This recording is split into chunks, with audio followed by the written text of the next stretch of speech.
say how you're feeling. You don't want to know, but after all these know.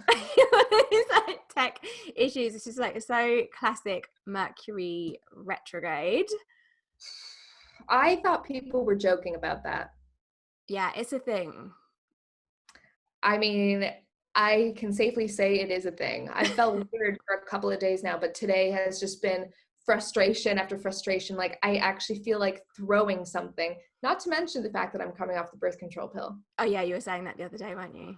So I'm either going to cry or I'm going to scream or I'm going to punch something. Yeah. It's really weird. It's intense. Like, I think just Mercury retrograde on its own is intense, and coming off birth control. Because how long were you on it for? 13 years. Wow. Yeah. I don't know why I'm trying to come off it, but I'm giving myself a 3-month break, but I'm now like, is this the person I really am? This rage within me? Is this who I really am? Like, I was paranoid. I was crying all the time. So any version of me was better than me on it. Me is like, I'm fine on it. I'm happy on it. Yeah. I love being on it. It's whenever I've tried to come off it, it's like, I can't cope with it. Well, what's made you want to come off of it? All these people on the internet saying how bad hormones are for you, but I don't even think they're that bad. I'm going to stay on a lower dose birth control pill because I can't. Well, look, it's only been 2.5 weeks. Let's just see how it is when I level off. I'm going to do it for 3 months, but if I can't live like this, honestly. Well, I guess it's just like long-term PMT. Like, literally. ongoing. Yeah. But yeah, like, have you seen your acupuncture guy? I've seen my acupuncture guy. I bet you've done all the things. Every person under the sun, and I knew I was chatting to you too. So let's see if we can find some peace today. What else has been going on? So you've been getting everything ready for the new collection? Yes, been getting everything ready for the new collection. I'm really How is excited it? about that. Yeah, because I saw the because when this goes out, the collection will be out. Is it called Journey, or is that just the? No, it's. I don't know if I can. Well, it'll be out. It's it'll be out. Yeah. Yeah, it's called Elevate. Ooh, love it. I like it because it says EL, my initials at the front. It was like Elevate, I love it, EL. Yeah. But yeah, it's really like, to me, an elevated basics collection, and we just wanted to create something that was going to complement all of our other pieces, but we have to go on and on about that. But yeah, I'm excited. Yeah, well, so like what you've done is probably so many people's like dream. You're like, yeah, let's do one, and other people are like, oh my gosh, like that'd be my dream. And getting to create with like people that you love, and also like because you get to work with Rebecca, like massive Rebecca Monroe fan club. I love her so much. She's just so talented in everything she does, and like she really makes my job easier because I don't know, it's just her energy is so good to work with, and I loved having her around because I was like, okay, let's just get this done. Because I actually find shoots and things like that very stressful. I bet. Like a lot of people are like, oh, that looks so fun, but like to me it's like, oh god, I don't like having my picture. I'm not a model. I don't like that, all that stuff. I mean, I'm a Leo, so I like it a little. Yeah. You like the bit after when you look amazing and it's captured and everyone's like, oh my god, babe. Yeah, and I'm like, I know. But on the day, I'm like a big ball of nerves. But I guess it can be so triggering when you're doing that and you're putting yourself out there, and if you've got more people looking at your face like closer up than what you're looking at you from different angles, like it can be like a lot. Definitely. And also like I haven't been feeling great in my own skin, and I don't know if that's part of like COVID or there's nothing going on right now, I think, in like anybody's lives that's really like invigorating them. Yeah. And I just feel so flat, and like I don't know how to explain it. It's just there's nothing in me that's like fiery, which is weird because I'm a fire sign, and I just feel like there's nothing where I'm like, I never walk down the street and like somebody like checks me out and I'm like, oh yeah, I love that. There's like none of that vibe right now. So yeah, it's interesting that you picked up on that. I think because we're not doing the usual things that invigorate us. We're restricted in so many ways, and I think we're just plugging in and just getting on with it. But I did my Venus not Venus, my Libra tarot spread the other day, that I shared on Instagram, and it just came like I got the Sun and I got the King of Wands, and again that was all about energy and fire, and it's like, oh yeah, I'm not doing any of the things, and I ended up, I've already mentioned this a couple of times in the recordings, but I ended up on Saturday night booking myself in for a night in the Hoxton on my own. Ooh. Went for a float tank in the afternoon, did that, had a really nice dinner, read my book, and then went to the Tate Modern on Sunday and just mooched around, and like had a nice brunch at the hotel, and I was like, I feel like me again. Oh, nice. I want that. Yeah, it's like it's hard to get it back, but also what's interesting is this year, astrologically, Jupiter is in Capricorn. Okay. So Jupiter is the planet of like luck and abundance and expansion and good times. Okay. But in Capricorn is like resourcefulness, minimalism. Like, so what and it's doing, isn't it? Yeah, and hardworking. So it's the complete opposite of what Jupiter's about. But what's happening is when Jupiter is in Capricorn, what that is doing is it's helping us expand career-wise, but we're not getting the celebration. We're not getting the, like that fire and that kind of connection and that kind of spark like we normally would. That makes a lot of sense. Like, yeah. I feel, and I know like a few of my closest friends, like we're all just like nose to the ground, just like work, working more than I've ever worked in my life on various projects. But yeah, there's never any like release almost. Yeah. It's so horrible, but I also kind of like it because it's like I'm getting a lot done. Yeah. Yeah, but Jupiter goes into Aquarius in December, I think it is, so that will shift anyway. Okay. But it's so interesting because like even my friend Francesca Oddie, who's an astrologer, like because we're both born, this is our Jupiter return, so we were both born in a year when Jupiter was in Capricorn, so this is because this is our kind of like Jupiter sign, this is when we're supposed to kind of like really make the most of it. Tamara. Yeah. I knew there was a Saturn return, but are you telling me there's a return for all planets? Yeah, there's something going on, but Jupiter's a good one. Like Jupiter, well, not that all of them are a good one. You're like, I just can't leave the house ever again. No, so Jupiter, so we have, so you have like a Venus return. So I think it's like the alignment of where my friend Kim explains it better, but there's a day which is like your Jupiter return, which is like your Venus return, so it's like your Venus birthday. So Venus is the planet of like love and beauty, so when it's on that day, I think maybe in the same, not the same day or the same position or something, but that's like the day where like you feel the most, I don't know if you feel the most beautiful, but that's a really good time to change the way that you look or do something beautiful about yourself. We need to figure out my day. Yeah. Or whatever that is. Yeah. So that's the thing. But yeah, Jupiter, when that sign is, because all the planets take different amounts of time to orbit the planet. So Mercury is quicker because it's closer. Okay. So like Saturn, that takes 28 years. That's further out. So that's why your Saturn return won't come back again for another 28 years. I don't want to see it ever again. Seriously.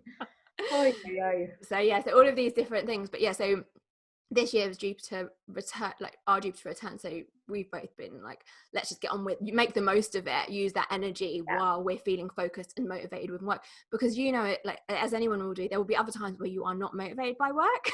And then you feel bad about it. So you've got to ride the wave that you're on. Definitely ride the wave that you're on. Okay, I'll try to remember that one. But what else is it? And like next year it's like Jupiter in Aquarius, which I looked back, last time Jupiter was in Aquarius for me was like a really good year. So, and the astrology is repeating patterns, so just think of like that but with what you know now. Okay, I think can only be a good thing. I need to figure out how to do that and go back and figure out when the last time that was happening. Yeah, so you can work out like listen to my episode with Kimberly, like star sign style, because we talk all about that and the dates and different things, so you can be like, okay, but the main transit, so some of them take longer, so like I said, Jupiter is a year, So it's easier to track, okay, like what was that theme of that year going on? So you could go back to, again, like 12 years ago when Jupiter was in Capricorn then, like what was going on in your life then? Okay. Was that a big year for you with work? And what shifted or what changed then? And then you kind of see the patterns kind of interesting repeating. Okay. Yeah, so do that. Like I didn't journal that far back, so I just went through like my Facebook pictures and I was like, and my Facebook statuses to kind of like get a gist of like where I was at, which was quite cringy as well, some of it. Well, yeah, I deleted my Facebook for that very reason. Yeah.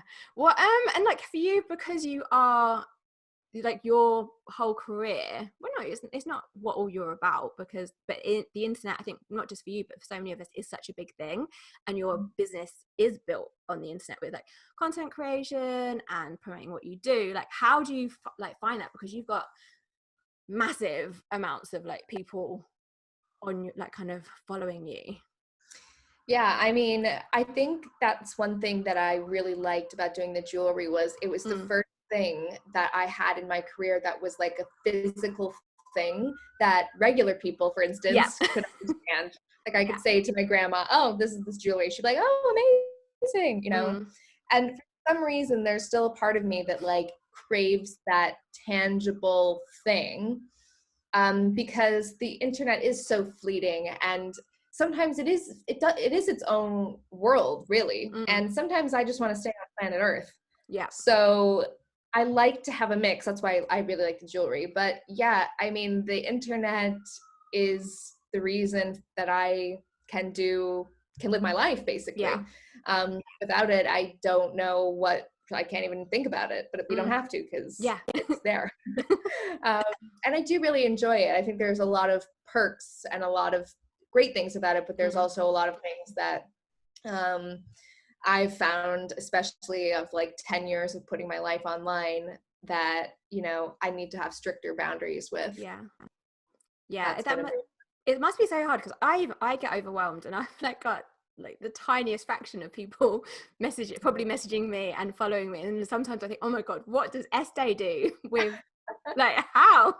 Well, I think like a lot of the time, like especially on the internet, you get told by people all the time, like get a real job and even work. Like I said on my vlog the other day, like I'm gonna take the afternoon off, and someone was like, take the afternoon off from what?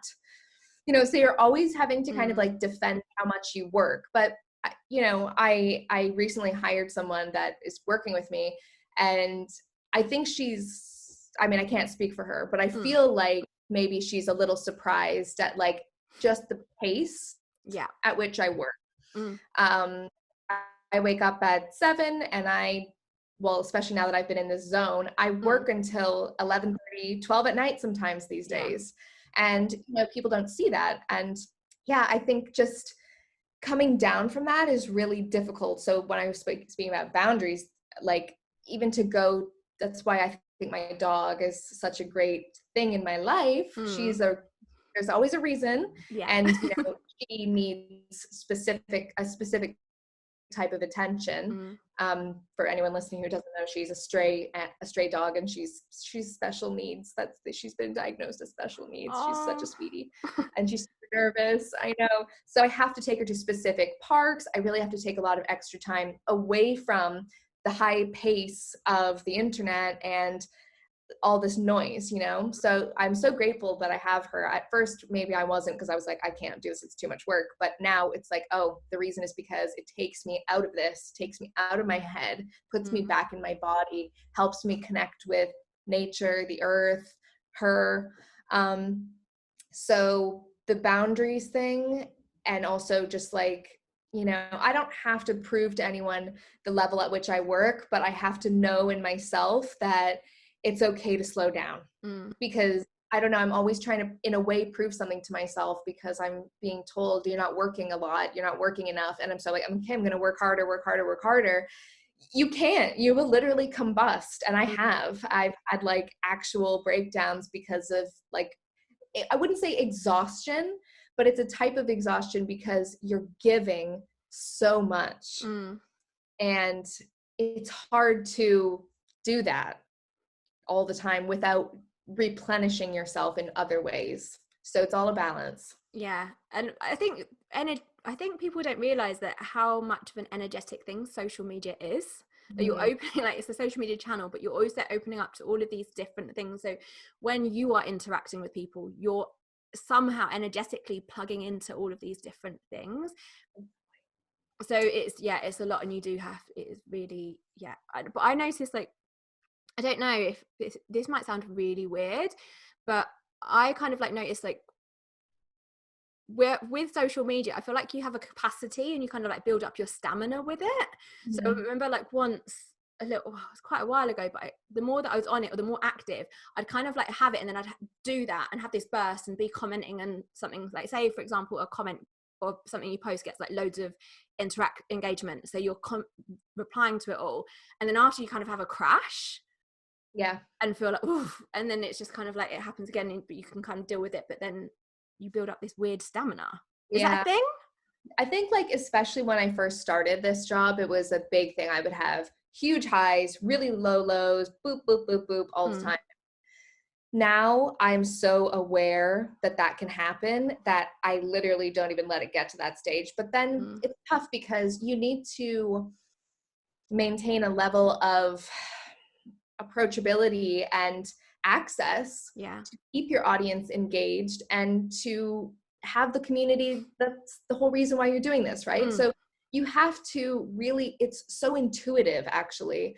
I've seen people burn out, I've burned out, and now it's just kind of like, okay, even if I get a picture that's like doing really well, I'll like look at it and I'll be like, oh, that picture's doing really well. I sometimes will just even put my phone away, and my mom will say, did you see how many likes that picture got? I'm like, no, I haven't looked. What do you mean you haven't looked? Just because I'm so in tune with like the destructiveness that can happen because of that. Yeah. And when you say destructive, do you mean the kind of like burnout side of it? Well, I'm somebody who actually thinks like too many positive comments is a bad thing, just as bad almost as too many negative ones, because I don't know, I spent my entire 20s, like, a lot of people praising me, a lot of people like saying positive things about me. That's not normal either, to be put on a pedestal like that, like, your goals, you're amazing, you can do no wrong, you can this, that, but you also get the opposite side too, which, is a whole other thing, but neither is particularly good, because you start to not feel anything. And then when somebody gives you a compliment in real life, it can't stick, for me, this is just my own experience. Like, if somebody was like, oh, you're like, if I say I was dating someone and they were like, you're so beautiful, I would be like, thanks. Like, it doesn't hit me because I have built this shield from the amount of comments and opinions that I get every single day. So the access thing you were mentioning before, of like how you're energetically open, you are. And it's hard. It's not like a tap. You can't just turn it off and on. No. Especially when your livelihood depends on it. Exactly. and I enjoy it. Like, I enjoy it. I enjoy interacting with people. So it's like, too much of a good thing is a bad thing. And that's like kind of what I have to tell myself. But also, too much of the internet is also a bad thing. And okay, but there's also a good part of it. So you need to like tune into the good part of it and know when to walk away. Yeah. I think people are just still learning how to navigate it and use it though as well, aren't they? Yeah, definitely. I mean, when I first started, social media wasn't really something everyone had. Like, people were viewers, but not everybody participated. Right. And now I feel like every single Tom, Dick, and Harry has an Instagram that's like, they might even be getting sponsored, like super small accounts, like regular people, like getting sponsored now. I saw someone the other day that got sponsored, and like that person wasn't even an influencer.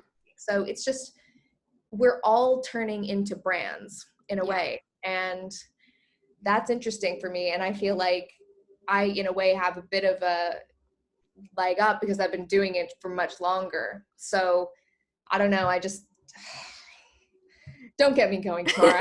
Have you seen, I don't know, I'm about to ask this question. I'm like, am I going to take this even, don't go there. I'm like, I'm about to take this even deeper. Have you seen that Black Mirror episode with the likes? Yes, I have. Yeah. Yes, I have. Yeah. And, you know, it's really scary. And for me, it's like, I even said to someone the other day, like, I don't want to be in my downtime and in my spare time, I'm the least Instagram person you've ever met in your life. You wouldn't even know that I had this job if you didn't know, you know? Yeah. Like, I am a low key, easy breezy person who wants nothing to do with that in my downtime, because Yeah. I do it all the time. So I don't know, when I'm like in my downtime and my friends are around, like, let me get a picture of that, I'm like, oh yeah, no. Yeah. I completely, I used to be like all the time, like selfies and pictures, and I'm like, I can't even just, Yeah. yeah, I just get like, people take pictures of me and just batch it, get a load of pictures done, and then I can just put them out when I want to, because I just Yeah. find it I hard to like do that. that, the way people do that though. They'll be like, took the weekend off, but this is what happened. So like, you're taking the pictures, but you're not sitting like on your phone, like uploading them live. Yeah. I really like that. I can respect that too. Yeah, it's nice to kind of, I guess it's like you said, that's the boundary though, isn't it? It's like, I'm going to take these pictures, I'm going to share them, and well, I'm going to take these pictures, and if after the weekend, if I feel like sharing them, then I will. But Exactly. actually, if something happens, I want to keep that to myself. Like for me personally, I'm feeling like I want to keep more to myself. Yeah. Whereas normally I'd be like, yeah, I'm doing this, I'm here, and late. But then maybe because I'm moving through my own stuff, I'm feeling more inward and Totally. not feeling like I want to share so much. And yeah, like you said, like that can change, like even within a month, that can change. Like And next week. and next week, next hour, like, yeah, I don't know. Sometimes I'll go out and have a nice day and be with my friends or whatever, and I'll want to post about it. And other times I'm like, no, I don't want to post about that. So like you said about riding the wave you're on, what you got to do with social media. So. Be on that wave, Yeah. or learn to surf it at least. Well, because lesson. yeah, me too. What was I going to say? Like, because one of the reasons when we were like talking about getting together for this, I was like, oh yeah, because you had posted about social dilemma, that latest Netflix documentary that everybody, well, it feels like everybody, that's a massive exaggeration. Everybody, like you and a few other people, but I'd watched it as well. But it is, I think that's like, what surprised me is like how shocking it was for some people. That's what surprised me. That is such a good point. Like, to maybe me and you, it's like so obvious, but to the average person who isn't aware of analytics and doesn't know where your data is going, like, we're behind that. I see the data. I've seen it for 10 years. Yeah. Like, I know how valuable data is. And you know, we're living in a world where like you're a consumer with data, okay? Like that's just what it is, but it's just being conscious of that. And I think when people are like, what do you mean they're using this for this, that, and other? Wait, you didn't know? Yeah, it's mad. Even years ago, I saw this South Park episode, like years and years ago, and it was about, you know, when the terms and conditions for iTunes, and people just do it and no one reads it, and it was this like, it was gross. It was like this human centipede. So you know, like the human centipede, but it was like with an iPad, and it was just this chain of people. It's gross, but that was so ahead of its time. Everyone's clicking, not reading the terms and conditions. Like, and I know when I first started getting a mailing list, and I was like, oh my god, I can see who's opened it. I can see how many times. And I was like, if I know this, and that's just scratching the tiniest surface, like what do other people know about our behaviors? And that, I think that program like illustrated how much they do know and how much they can tailor that. Definitely. And you know, all of that being said, like I'm part of it. I like being, you know, it's my job, and also like I'm a consumer. I like getting newsletters. I like getting this and that and the other thing. In a way, sometimes I like being targeted, because it's like, oh, that's the thing I didn't know I needed, but I definitely do. Yeah. It can be a good thing. It can be a good thing. Like, I don't know. I just think it's the awareness. Yeah. But the kids thing scares me. Like, what was the response that you got from when you did the stories and asked people with their children if they would, was it that if they'd give their children iPhones? Yeah, like, do you let your kids have access to the internet from a young age? Like, and at what age, you know? Like, that's a tough decision to make, because you obviously want your kids to grow up like aware and like knowing what's going on and like be of the time. but it's also like very dangerous. But I was speaking to most people, by the way, said that they wouldn't give their kids access to the internet, or it would be monitored. I don't know how many of those people were lying, though, honestly. They're borrowing the kid's phone to reply to. But I ran into someone the other day when I was walking my dog, and she was just telling me that her daughter's like 16 and was being bullied online, and had to drop out of school and become homeschooled. And like, that is just something that I think about a lot, because just, we all know how hard school was. And then for this extra thing, it's like, oh, I can't bear it. Actually, I honestly like can hardly bear it. To put, I don't know. I think it would break my heart if that was my kid. Yeah. Because also they want it to fit in. And there's so many children are addicted, like on the Social Dilemma, like the kid who was addicted to it, didn't they like lock it away? I think so. In a box or something, and she like smashed it open to get it out. Also, like, what was interesting is when you grow up with it, you can't really differentiate the fact that that's that world and this is this world, and this is real and that's not real, because the internet world is real. It's a reality.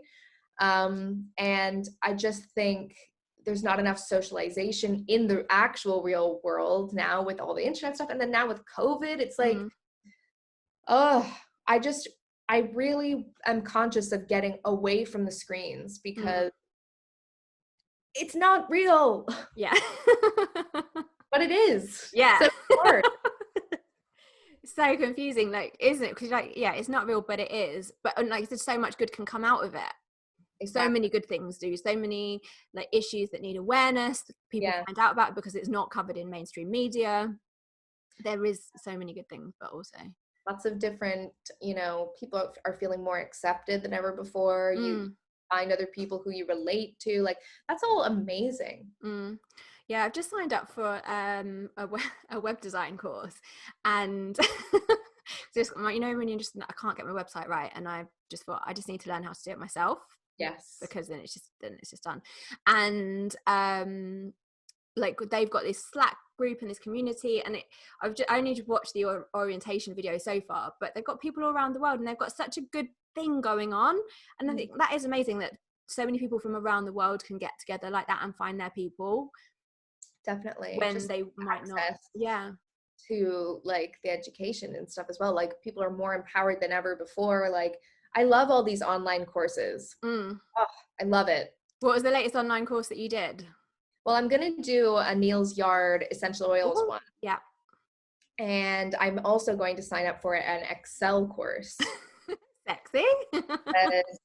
Much like you, I just figure I need to learn how to do this myself, because I don't know how to do it. Yeah, I think that's another thing though, like with like what you do and what I do, people think that it's probably with you making videos and the beauty products and all these things, and for me like crystals and tarot cards, but there's so much that goes on that you have to learn behind the scenes to market your business, to run your business, to do all of everything.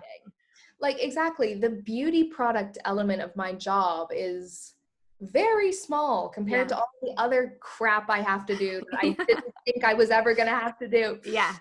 And I was watching a webinar the other day about somebody, she was starting, I feel like she was starting like a vibrator brand or something like that. And she's like, I wanted to do this job because I wanted to create awesome vibrators. I didn't think I'd be like suing a corporation, having to do all my accounting and like all this other stuff. It's like, it's true. You have your passion, but then you have all the stuff around it that you need to be able to do to be able to focus on your passion. Yeah.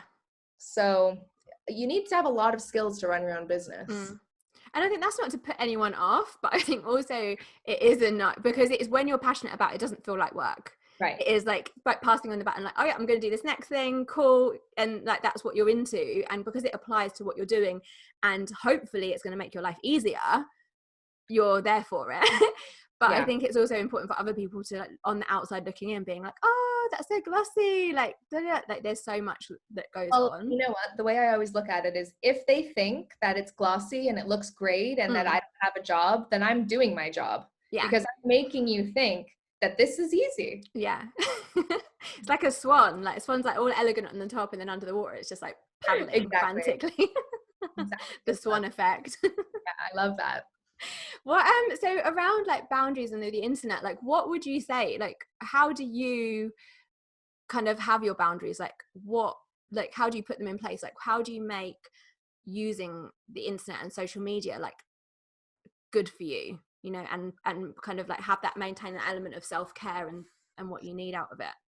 Well, like for instance, I'm doing a vlogtober-ish. So I'm doing more vlogs than I've ever done before. And like I started a vlog today, and today has just been so stressful that I actually was like, you know what? I'm not doing this freaking video today because it's not going to come out well. It's adding stress to my life, and nobody's going to watch it anyway. And then they're all going to think I'm just complaining all day anyway.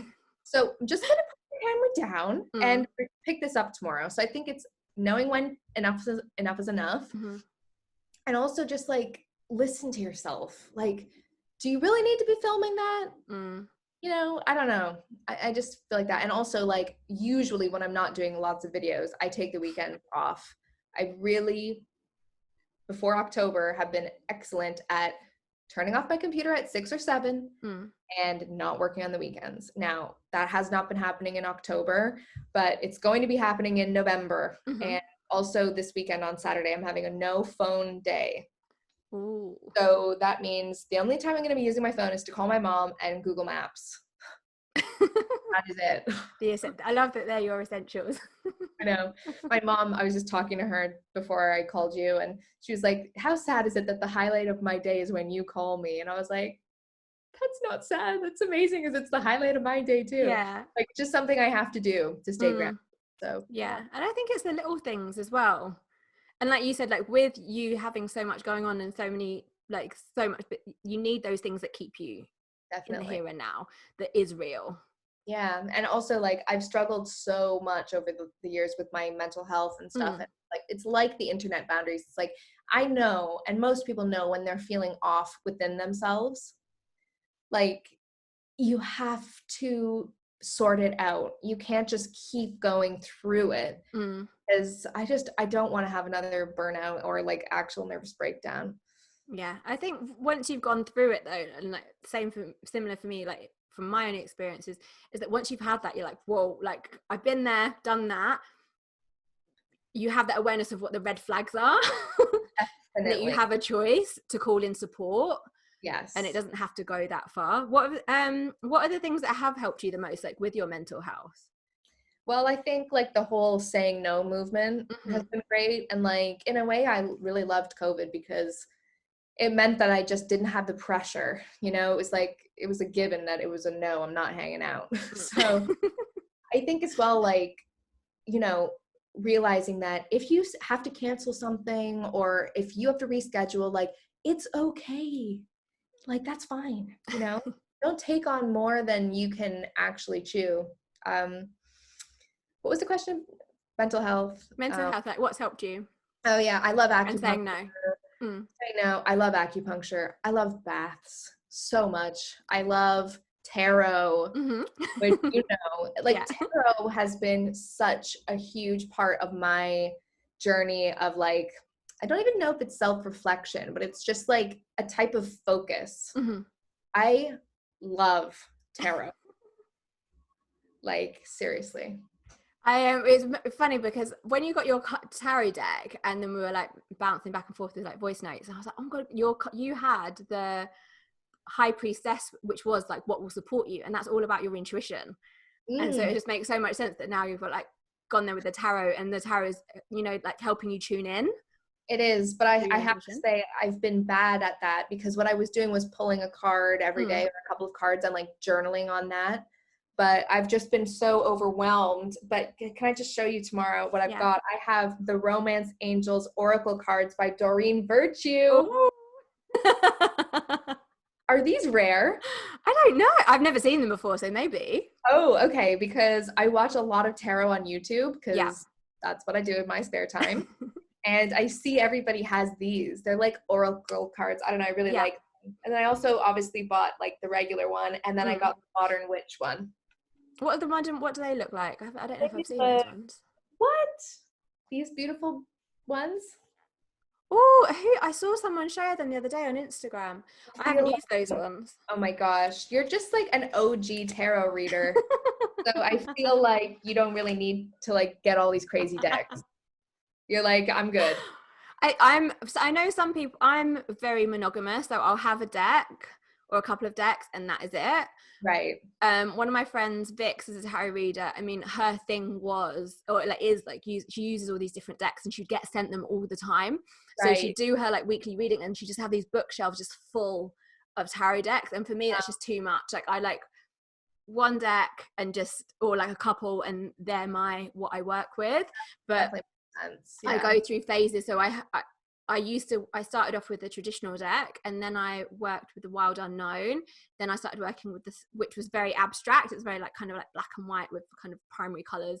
And then I started working with the Star Child, which is a lot more feminine and kind of that collage. I don't know, what is it, collage? You know, when they're all like different, it's like pictures on pictures. Yeah.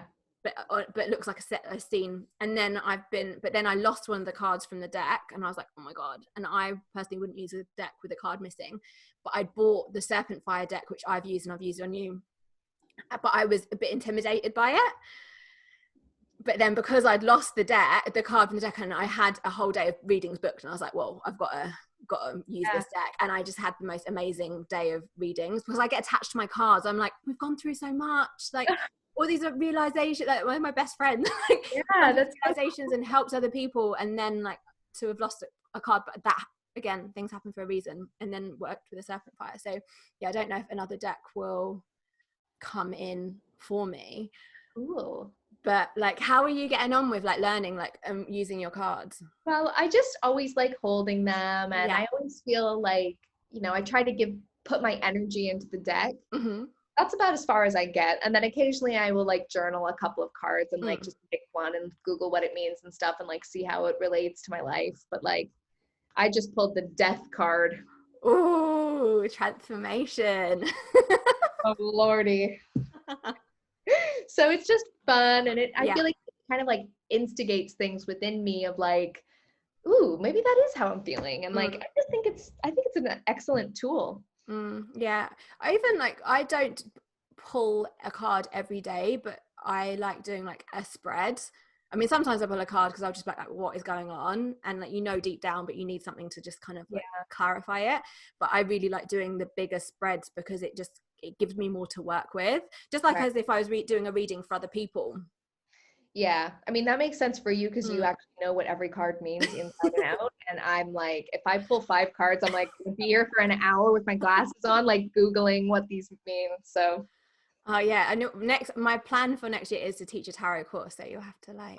I want in. I already told you I want in. I want to be the first one I was thinking maybe I'll do. I don't know. Maybe I'll do a beginner's one to just get people started before I teach that.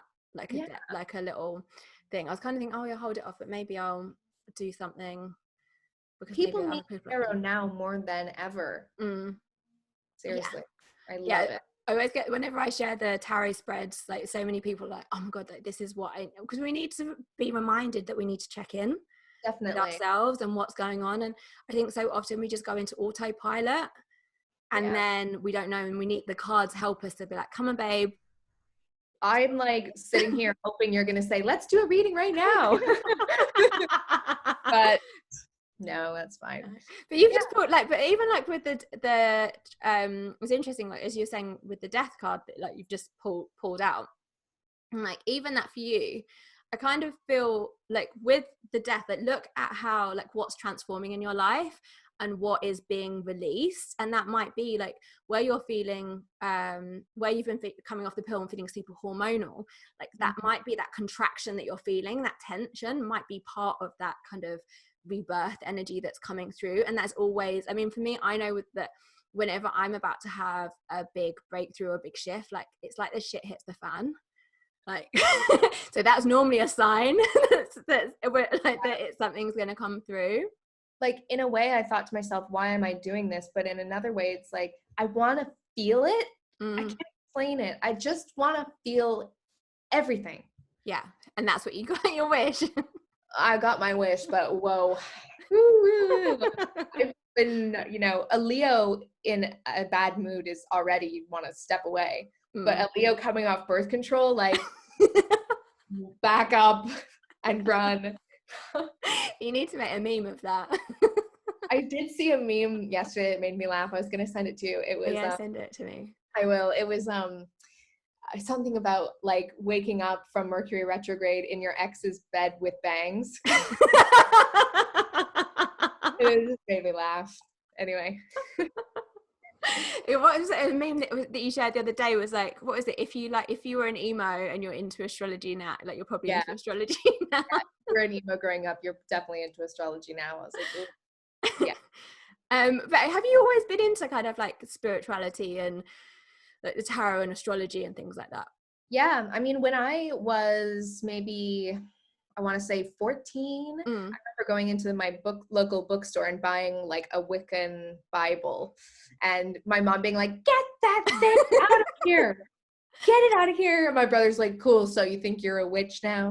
Like, you know, and like I remember being a little like taunted and not bullied, but like a little made fun of. Yeah. And then my mom was like, "Return that right away." So I returned it. So I always kind of felt like I couldn't explore it properly.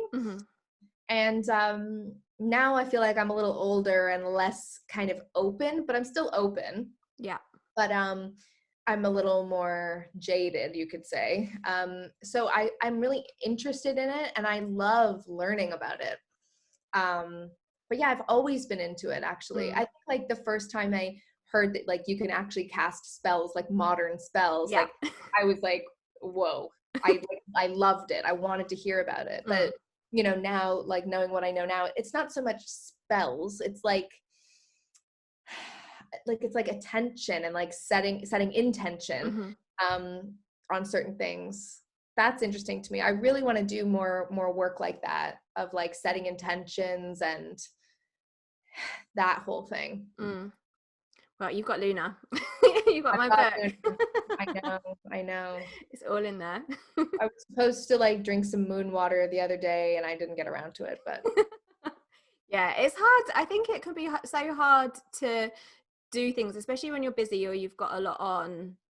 Like, I think being busy and having a lot on are two different things. And then it's, oh yeah, it's the full moon, but you're like, oh yeah, I'll do that later. And then you're like, I'll go to bed. And then you're like, oh, I didn't do that. There literally is no later. Yeah, it is my job. So because I lead moon ceremonies and post, I have to know when the moon phases up. And it's quite nice because it holds me accountable. Right. To do those things. Yeah, it's good. It's good. I need to, I don't know what I need to do. Right now I can get through the day. Yeah, that's all. Like, I was having this conversation with one of my friends the other day, like I seen someone on Instagram like, oh, I had like planning for 2023 and my vision for next year. I'm like, babe, I just want to get through the day. Like, I know. I can't even go there. I know. I can't even go there. Because also, like, I feel like it's just pointless in a way anyway, because so much happens and feelings change and evolve so much. Yeah. And I think that just comes back to the power of now. Because when you're thinking about next year or the year after, you're not in the now. Exactly. My mom literally said to me on the phone today, stop stressing about the future. You can't control it. Just live right now. Yeah. It's hard though, with everything that's going on at the moment. It's hard whether I think you're tuning into it unconsciously because it's in the news and what other people are talking about, or it's on other people's mind that are around you. It's hard not to think about the future or panic about it or have these thoughts and kind of creep into your head. And also, like, people are feeling so stagnant. Well, I feel a little stagnant, and it's like all you want to do is like get yourself out of that, but that's not really gonna help, I feel like. Yeah, but maybe that's where we're meant to be, that stagnant, you know, kind of. Yeah, it's not comfortable. None of us want to be here. And I think what you're saying about it things feeling stagnant, like for me, it's also that lackluster. Yeah, exactly. Kind of thing. Like I think that a lot of people are feeling definitely that, but maybe that's also part of the fact that everyone has just kind of been working and just getting on with it and in survival mode. That's true. So things might kind of like shift then. But what was I gonna say? Like, because you had a birthday like astrology reading, didn't you? And then you found what's your sun, rising, and moon sign? Okay, so my sun is Leo, rising is Aquarius, and moon. Oh, you're Aquarius rising. Yeah. Okay, right. I thought that your moon. So before, I thought you were Aquarius moon. Oh, I think I'm a Cancer moon. Okay, okay, right, yeah.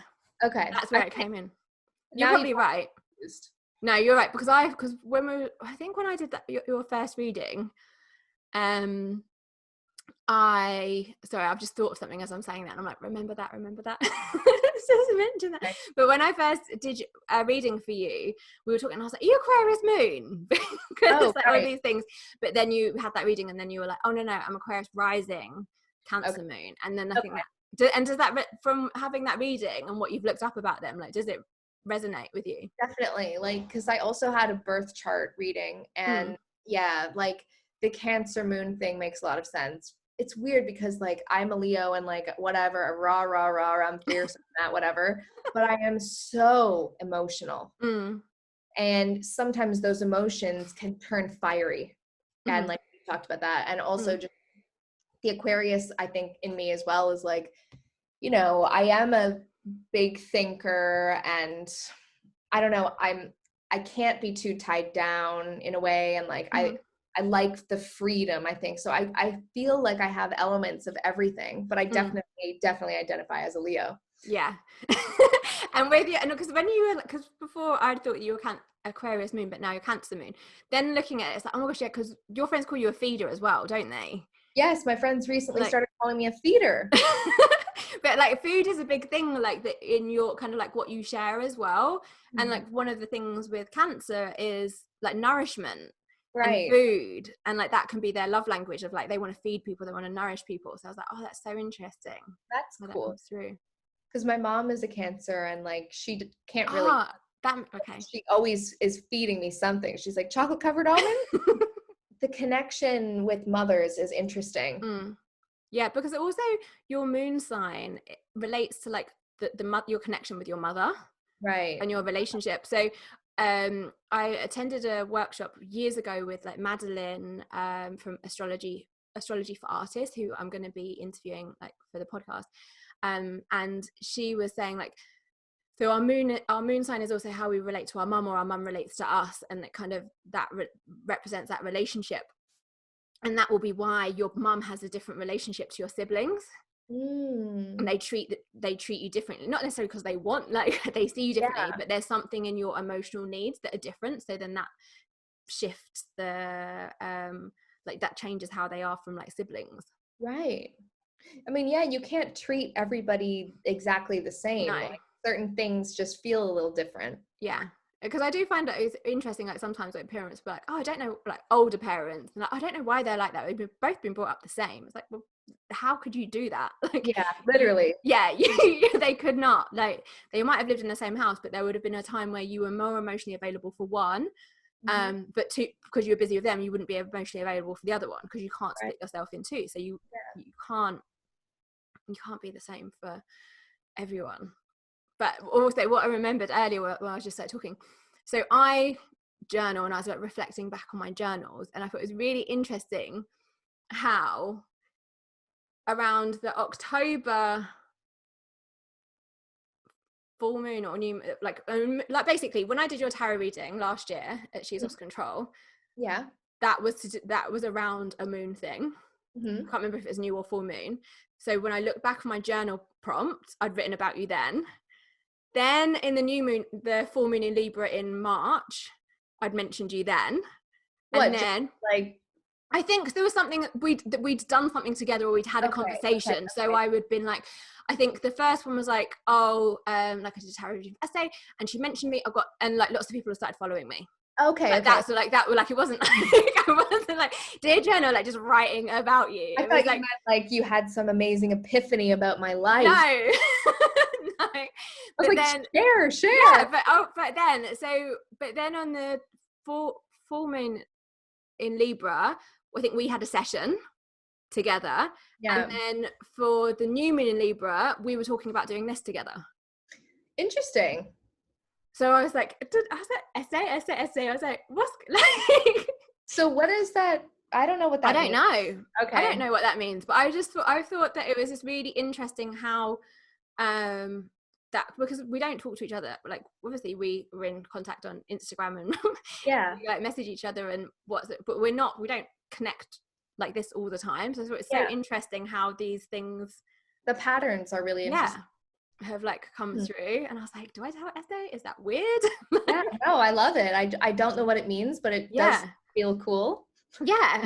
But that's, I think, the interesting thing, because when we start to see the patterns or how things maybe energetically, there's a time where we're drawn together consciously, unconsciously. And that might be karmic. It might be that we know each other from a past life, and there's something in us that coming together at different times.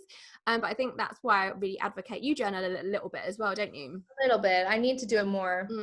But yeah, I think that's one of the reasons why I always say, like, even if you didn't do anything, well, no, that doesn't make sense, but even if you kind of didn't do any rituals on the full moon or new moon, just to have that day, but like, today I'm just going to journal some stuff. Even if it's a few lines of like where I'm at, what am I feeling, what's going on, like what's challenging me, or what am I looking forward to. Yeah. And then when you kind of have that, then you can look back and think, okay, when this time last year on that moon, how was I feeling, what was going on, what is the pattern there, is there similar things going on? Okay. You've convinced me. Yeah, even if you just do that, I think, because I think one of the things that I love about working with the moon is that self-awareness element. It acts as a mirror for self-reflection. So if we've got these points, it's just like, all right, you're just writing out how you're feeling, and that can hold the massive key for what you need in the when that's come through. And that could be writing down, it could just be simply scribbling down like your intention. So I think like I was doing it for the Aries, I think it was like the Aries new moons and full moons or something like that. I get them all coming, my dates every day is just blurring into one. Tell me about it. But I've had this theme of like, working on the book, how I wanted the book launch to be, then how it kind of like, then the book launch had actually got pushed back, so then it came out later, so then it all aligned with the moons. And like the full moons and how it had, and so I think for me, one of the things is reassuring to see how things play out, because also when we know how things play out, and if they keep playing out like that, we can work with that energy. Interesting. That involves being very aware of what's going on. Journaling. Yeah. Okay, yeah. got it. But even if you just did it on a new moon and a full moon, it's journaling twice a month. Yeah. I mean, on a very rare occasion, we'll have like 2 new moons or 2 full moons in a month, but most of the time it's just one of each in every month. Okay. I mean, I advocate for journaling as like regularly as you can, because I feel like it's a demister for your head. Definitely. And helps you process what's coming up. But if you could only do it on a few times, I'd say like do it then, or around it. If you miss the day, do it the day before or the day after or whatever. Yeah. Okay. I think it's like a good, inspired me. Good. Yeah, I need to get back on the journaling thing. Because I think we just have so much, I just think we have so much medicine for ourselves. And we just don't tap into it, we don't realize it, and then when we look back, you're like, oh yeah, like I know. And I think that just nurtures our relationship with ourselves and that self-trust piece. Got it. Yeah that struck a nerve with me right there. That's really good. I need to do that. I used to be so good at it, but it's just things get stressful and you're like, I don't know, I sit at my desk and I'm like, there's shit everywhere, I can't focus. I can't journal like this, you know. But yeah, and also remember, journal, you can just write anywhere. It doesn't have to be I know, but that's just the way I am. I like know. I saw your like I think it was like your journaling thing. I've got these new pens. Yep. They're a new book. Yep. Yeah, it's weird. It's just the way I am. Yeah, but I think that's not like, a lot of people are like that as well. That's true. I'm personally like, I'd rather do it imperfectly and just get it done than not. That's a better way to be. But I think that is, I don't know how easy that is for other people. Not easy for other people like me. That would literally make me just like throw my whole day. Yeah. I'd rather not do it at all. Yeah. How funny. Yeah, I think it's just what works for one person doesn't work for everybody. I think it's so important to remember that. Yeah. And find what works for you, or do it in a way like for you, if it's like, right, well, I need a nice pen and the house needs to be, my apartment needs to be tidy and I need to have a nice drink and a nice mug, then like that's what I need. Like as long as you know that, factor that into your day then. I know. I need to. I'm going to. Yeah. I won't be checking up on you. Yeah, you don't have to be accountable to that. But like, I don't know. I'm like, so you're so like witchy. I'm like, can you see me right now? Like, I'm going to be like, can she see me right now? No, I can't. I think some people do think that. That's not how I work. I would hate to be like that. It's just like being on the Instagram too much then, isn't it? Like I think I used to follow like people that came to see like clients, and like people that came to my events, but now I don't, because it's too much. It's not that I don't want to follow, it's not that I don't care about them, but for me, I need to have that line of separation. Definitely. Of like me, because otherwise I'm like, oh, how are they getting on, or they're having a like I can't separate myself from people. And I think some people, I don't know, I don't know if you have this, but you have some people that kind of like follow you, then unfollow you, then follow you again, and then unfollow you. It's like, I can see what you're doing. Why are they doing that? Yeah. No, why are they doing that? I don't know. Oh, I don't know either. Yeah, I don't know. No. I don't know if it's just like, I don't know if it's like, I'm following you, or I think it's like, I'm following you. You get notified that I'm following you, so please follow me back. Yeah. And I don't know why they're doing it, so I'm not going to message them and say, hey, I've seen you popping up quite a few times. I mean, like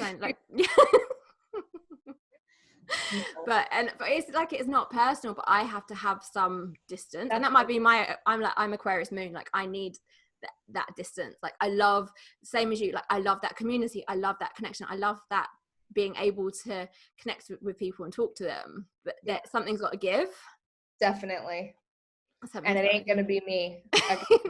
Yeah, well, I think we've both probably in our own ways like both been there, where you've given so much and then it's just not sustainable for anyone. Definitely. But I have seen like some people, more like American people, I don't want to say brands or Instagram things, like, but people where they'll like no DMs, or they will kind of like release a statement of like their boundaries, which I think is really cool. Well, yeah, I couldn't do that. I turned off my DMs, but still managed to slip in there. I don't know how, because it's too much. But while we were talking, I just pulled another card. It says everything is fine. What did you get? The 9? Is that the 9 of 10 of swords? 10 of swords. Yeah, so that's an awakening energy as well. Like that's an ending. Oh, it's like the death. So you're shifting. Confirmed. Yeah, confirmed. Because with the like, say with the sword, like swords can be like it's the element of air, so it's like our thoughts and communication and what's going on. So when you have one sword with the aces, that it's like, I've got an idea and it's super simple and I know what to do, and that's it. But when you have two swords, you're like, oh, do I do this thing or do I do that thing? Right. Or do I talk, like what should I do? Like kind of that duality. Like twos in the tarot are always duality. So one of the an easy way to start learning the tarot is learn the symbolism. So learn the like what each suit means. So like what, so the elements, so like I said, swords is air, so it's communication, thoughts, ideas, like beliefs about ourselves. Cups is water, so that's emotions, relationships. And then you have wands, which are fire, so that's passion, creativity, action. And then you have pentacles or coins, which are earth, so that is like material things, like how much money you've got in the bank and work and your home and like all of these different things. So they're the, like, know them, understand those elements of what they mean, and then think of the numerology. So like I said, go through those numbers. So like 1, like I said, is independence or initiation. Again, 1 is simple, it's like a new beginning. And then 2 is that duality, but that could be balance as well, but it could be opposition. 3 is creation and expansion, because from 1 you have 2, then you have 3. So you imagine like 2 people having a baby, that's the 3, that's the creativity and the expansion of it. Not literally having a baby, but that energetic, like kind of something's coming out of something. And then 4 is stability, because like 4 walls of the house, four legs on a chair, table. So that's the stability. And then you have like 5, which can be a point of tension. And then you have 6, which can be about harmony and balance, because it's like the progression of the 3. So you kind of go through all the numbers, and then you have like 7, which is often people think it's like the spiritual 7, because like 7 goes into a lot of spirit, comes in through a lot of spiritually. You have like 7 days of the week, 7 chakras, 7, I think, musical notes. I don't know, I might have that wrong, but that's how it comes. Like 7 could be spirituality. 8 is manifestation, because when you look at 8, the figure of 8, it's the infinity symbol as well. And then 9, near the end of the cycle. And then 10 is like the end. So for you, when you look at it, for example, 10 of swords, it's the end of the cycle. But rewinding to what I was saying before, when you've got 1 sword, it's like a simple idea. When you've got 4 swords is like meditation. Again, 5, when you think of that point of conflict, there's stuff going on. And then 6, it gets more complicated. Right. And 9 is like more ideas, more thoughts, more communications, like more emails coming at you at DMs. Right. But the 10, like when you look at the 10 of swords, like that figure has like those swords in their back and they're on the floor, and that's this kind of like, you've taken as much as you can. And then it's like, but then it's like the end of the cycle. It's like you've taken as much as you can, because it's like something's got like, so something's got to give. Does the cycle end naturally, or do you have to do something to end it? It's already in, I think cycles are already in motion anyway, so you don't necessarily have to do things. I think when you get the 10 of swords, like it's telling you it's in action, like this is where you're at, like this is the end of the cycle, but also this awareness of like you're at this point, something has got to give, and something you do have to let go and make space for that new beginning. And what do you need to feel supported in that, you know, and what do you need to kind of recharge? How does that feel for you? Oh, lordy. It's just hard to know what to do in life sometimes, isn't it? It is. Even though I've got the tarot cards and the crystals and all of my practices, like I still have moments. Even yesterday I was like, I just want someone to tell me what to do. Yeah. Like sometimes it's hard to differentiate between your intuition and your fear. Yeah. And that's my biggest struggle, is like, is this my intuition saying leave that thing there, or is this my fear saying let's not even deal with this? That's hard. Yeah, it's tricky, but I think when we're in a relaxed space, like we've had a break and we're chilled out and we've had that maybe some time away from that thing, it's easier to differentiate. Normally we're like, oh, that's not bothering me, or yeah, I could do that. But it's often when we're tired and we've got like going and got loads of swords in your back, you're like, I can't take anything else on. I feel that way. Like I've literally said to people in my life, I need space. I need a break. Don't text me. Yeah. Don't call me. Leave me alone. And it's like mean in a way to do that. But in another way, it's like, I can't. And I'm not going to be a good person to be around anyway. Yeah. But I think that's where the honesty thing comes in, because you're better, because otherwise you'd put yourself in that situation because you're trying to people please. Yeah. You wouldn't act how you want it to be.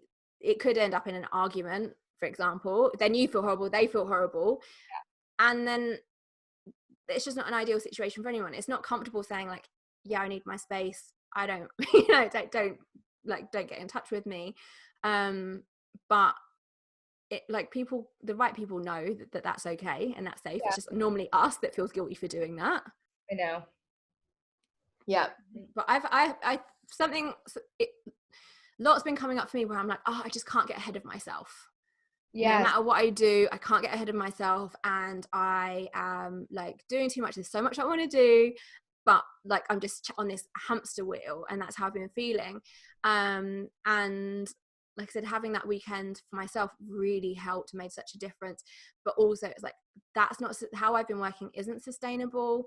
That isn't working for me. And what do I need to not get to that point where I just want to like move out and like with the cat and like leave my boyfriend? and just have that space. Are speaking my language now. Yeah, like, and have that space. But what I've realized is, like, if I want to get these things done, something's got to give. So if I want these things to get done, I've got to change my goalposts. I've got to either say, it's okay, I'm not going to get these done. It's going to take me longer to get these things done. What do I need to take off my plate? What doesn't actually matter, or doesn't need to be done now, and I'm just adding something onto my plate which could actually be done like next month or the month after. So just working out where that all is, and just not being really strict and not taking anything else on, so that I can get the things that I want to get done. Because it's like, well, nothing changes if nothing changes, is what came through for me when I pulled the hanged man for myself the other day. And like, I was like, yeah, so if I keep pushing and keep doing things and taking more on, I'm never going to catch up with myself. And maybe I never will catch up with myself, but I get to choose how that ride is. So I either kind of keep doing it and then feel horrible and overwhelmed and stuck, or I'm like, okay, right, I'm going to close my laptop at this time, I'm going to have dinner. I'm not like, because of what I was doing like last week was just like get working, and then it's like 7:00, 7:30 that I haven't had dinner, haven't eaten properly, like pushing through. So now it's like, right, I need to have dinner at like 5:30. Yeah. And that's the other thing, is like, you're never going to be done. No. So yeah, I think like what you said about it's just going to take you a little longer to do that. It's like, yeah, I need to probably accept that. Yeah.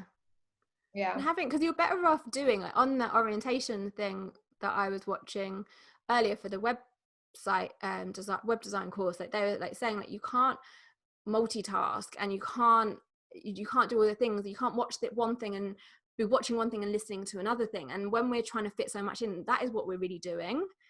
So then we're not present for either. So you're better off to say like, this is what I'm doing now. And that is what I'm doing then. And yeah, I don't know, this is like, what day we're on? Thursday, lost track of the days, but I'm feeling so much better in myself for that, of being like, okay, I'm just going to push those goalposts a little bit wider, because who's putting this time limit on getting all of these things done? And what do I want? Like, even like on, as you know, Katie from Relax. I love her. Yeah, I know, she's gorgeous. Like, I interviewed her on Monday, and I was like, yeah, like, you just need to do one thing, and like, rather than doing other things, like, just choose not even a few, just one thing and focus. I was like, I'm just going to call myself out now, because that's what I need to do, and I just hold myself accountable for it. So I'm glad I said that out loud on record, because that has pushed me to be like, okay, I'm just going to focus on one thing. And for me, that's the podcast and the web design course. It's like, right, focus on the podcast, web design, and just kind of like, haven't got the capacity to do anything else, and then go from there. Good for you. Love those boundaries. But yeah, it's like funny how sometimes you just have a conversation with somebody and you're seeing a reflection of like what you need, and you know, that's so interesting to me. Yeah, I think what you just said. Yeah. It is funny how that happens, but I think that's why I think we just have those conversations when we need them. Yeah, exactly. Like, with the right people. And on that note, can I go have lunch now, Tamara? Yeah, one last question. You haven't had lunch yet, babe? Wait, it's like, this is how I'm living. Okay. Today. Okay, last question. Only question. So if you could go back to another phase of your life, whether it's to just enjoy it or to give yourself a message, what would it be? I can't do that. Okay. Podcast. Okay. I would say that there would be a time. I don't want to cry. Okay. But you just don't know what you have sometimes. And I'm gonna leave it there. It's just I wish I could have been a little more grateful. I want to give you a hug. Annoying. I feel like I'm gonna cry now. True though, like, you know, it's hard to be grateful in the moment. And like, I find myself doing that sometimes too, just like, because there is so much going on. It's hard to just be like, wow, this thing is really good. Because you're so stressed with everything else, you know? We're not meant to be operating like this. No. and I am so sick of it. I can't do it anymore. I cannot do it. So anyway, I would go back in time, and that's what I would say. Yeah. And I would also go back in time and hug my greyhound. Oh, It's that guy. I bet. Yeah, it must be that even like with Ava, like when I stayed in the hotel room the other morning, I like woke up and Ava wasn't there because normally she's next to me, and I was like, oh, but I'm obsessed. Like we've had her for 6 years. Every day I'm like, look at her, isn't she beautiful? Like I love her. Like I'm so obsessed with her, and I'm always like, please don't ever. I literally say like, please don't ever die, because I know. Don't die. I know. It's true. It's like with my greyhound, it was the same thing. It's like I was always grateful. I love, and that's the thing that's so amazing with pets. You love so deeply with them because they never hurt you. Yeah. And even if they do, you still love them. That's like the purest unconditional love. If Ava scratches me or something, I'm like, I love you. More pure love than with, honestly, than with like a boyfriend or anything else, because it's like, you're not doing anything to piss me off. You're just being perfect. Yeah. And you get me and you see me and I see you. I love my dog. Yeah, I'm the same with Ava. I know. Aw. Well, I'm going to let you go and have a cuddle with Effie. I'm sending you a massive hug from here.